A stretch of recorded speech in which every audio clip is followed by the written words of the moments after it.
back to the channel on Pro Enzo Vid, and this is my official thoughts on the whole saga between Zac Lomax and the Dragons going on right now.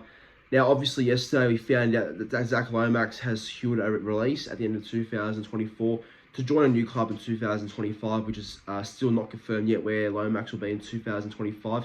But all we know is that the Dragons have granted him a release at the end of his I guess 3-year contract at the end of 2024. So obviously he's on big money, 800k a season, and he's signed to like the end of 2006 or 5 or 7. It's a long-term contract he signed a couple of years ago, and yeah, no, it's obviously not panning out too well because he is leaving at the end of the year, so that's not too good to see. But yeah, look, Dragons obviously have made a tough call to let him go because he doesn't want to play on the wing. He thinks he's a centre or fullback, but I think he's a centre anyway at best. But that's my opinion. But yeah, this video is all about my thoughts on it and where I could see Lomax in 2025.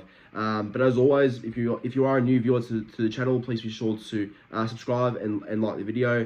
Yeah, my goal is to get to 4,100 subscribers by hopefully mid-April. So yeah, less than 30 subs away now to that goal. So I do appreciate all your support. But without further ado, let's get into the video.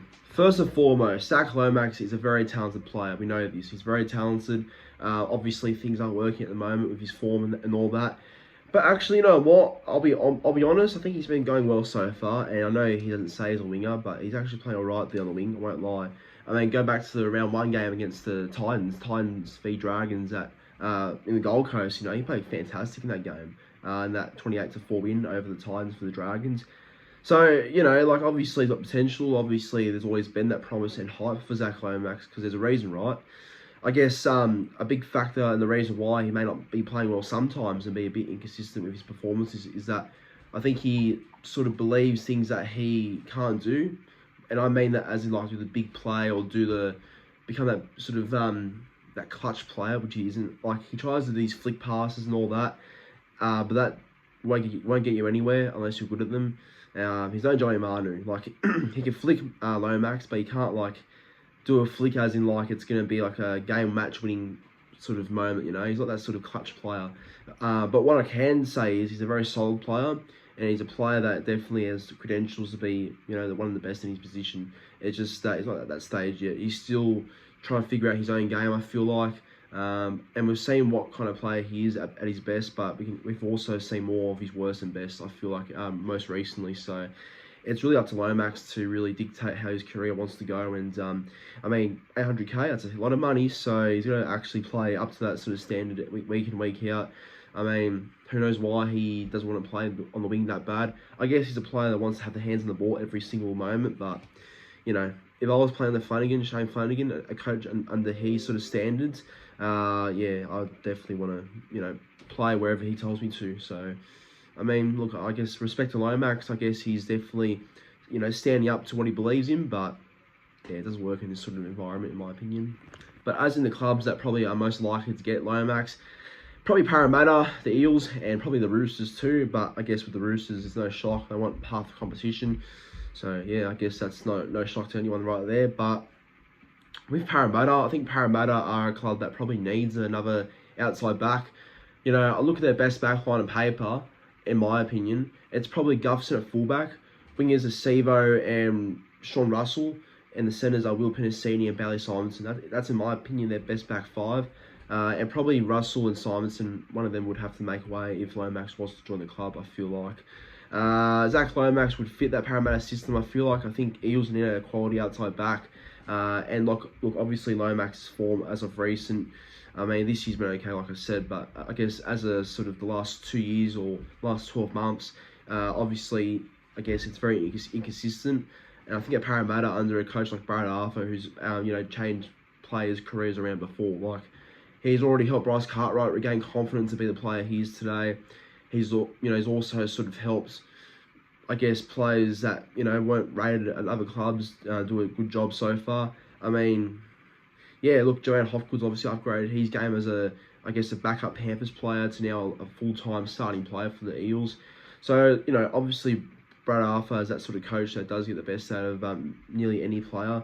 He's a very good coach, but I guess, yeah, yeah, I mean, he's keen on Zac Lomax. He is quite keen on Lomax, so it depends if Parramatta do end up getting him. which I feel like they're the front runners out of them and the Roosters, I think. But yeah, look, we'll see what happens. But I do think though Zac Lomax would be a good addition to that Parramatta system. I think a backline player of his caliber would really benefit. You know, guys like Gutherson, Moses, Brown, you know, yeah, Sevo and Pedicini, and would make their whole backline in general a lot better. So it could be a really good move for Lomax, I won't lie. But as for the Roosters, yeah, the Roosters, yeah, like I said, no shock they would be after him. But to be fair, they might need another outside back, another quality outside back. I guess they're holding hope that Taylor May wouldn't re-sign with the Panthers, but he has. And Terrell May, who's obviously Taylor's brother, has re-signed to stay at the Roosters for another 2 years, I read last night. So, but yeah, look, obviously it sounds like Roosters are going to lose Joseph Manu to Rugby Union. They're already losing Joseph Suaalii. Dangle Tupou might retire at the end of the year too. That's the rumour at the moment. So their backline, well, back five, I should say, looks like this so far for 2025. James Tedesco fullback, Dangle Tupou with an asterisk on the wing. The other winger, I don't know, because I don't think they've got a position lined up there yet. Oh, it might be that Mark Nawaqanitawaze from Union too. So he could be there, but yeah, again, I think he's a newbie, so it might take a bit of time for him to get used to the game. And then their centres are probably going to be Billy Smith and maybe, yeah, it's an absent position, I think. So yeah, look, I think whatever the Roosters decide to do would be interesting. But I think Zac Lomax is a target that makes sense. Like obviously right now there's not a whole lot of good centres and wingers on the market. And I think Zac Lomax is probably one of the best on his days. So yeah, if Roosters are serious, they'd be chasing Zac Lomax, which I think they are. But where do you see Zac Lomax ending up in 2025? My personal bet, I think he'll end up at Parramatta on a 2 to 3 year deal. It could be of the expense of a Blaze Tulagi, but I think Parramatta would like to keep Tulagi too. But yeah, I do think though, yeah, look, if Parramatta, I think Parramatta want him actually to come early as soon as like now. But yeah, it depends, because if that happens, Dragons want a suitable replacement in return, so like a Ryan Madison or a Sebo return probably, which I don't know if Parramatta are willing to do. But that's my tip. By 2025, Zac Lomax will be an Eel, and that's his new club for next year. So that's where I see Zac Lomax going. But in your honest opinion, where do you see Zac Lomax going in 2025? Let me know in the comments down below.